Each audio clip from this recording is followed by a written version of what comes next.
আসসালামু আলাইকুম, আমি শাহানা লন্ডন থেকে। আজ আপনাদের দেখাবো দেশি স্টাইলে কিভাবে ভেজিটেবল নুডলস রান্না করতে হয়। এখানে আমি যে যে ইনগ্রিডিয়েন্টসগুলো নিয়েছি সেগুলো আমি স্ক্রিনে দিয়ে দিব, আপনারা দেখে নেবেন। প্রথমে আমি একটা পাত্রে কিছু মাশরুম, একটা গাজর আর কিছু মটরশুঁটি আমি সেদ্ধ করে নিচ্ছি। এর মধ্যেই আমি নুডলসটাও সেদ্ধ করে নিব।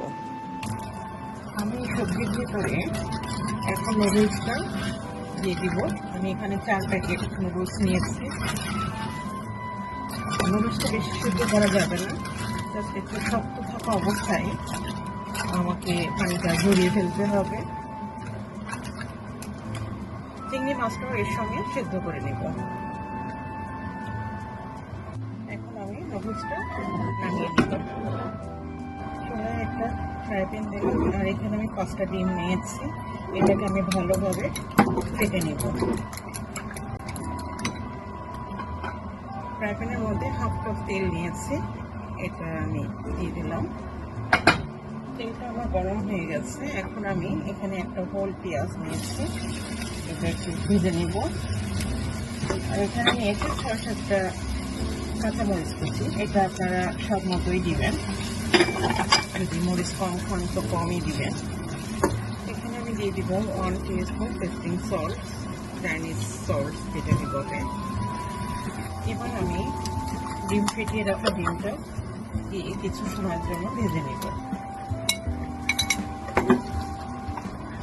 এবার আমি সিদ্ধ করা ভেজিটেবল এবং চিংড়ি মাছ আর নুডলসটা এর ভিতরে দিয়ে কিছু সময়ের জন্য ভেজে নেব।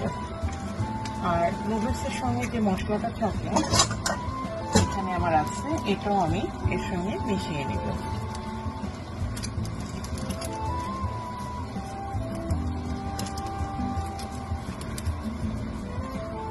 আমার নুডলসটা রান্না শেষ। আমি 2-4 মিনিট এই ভেজিটেবলের মধ্যে একটু ভেজে নিয়েছি। এখন আমি পরিবেশন করব। দেখেন ভিউয়ার্স, আমার রান্নাটা শেষ।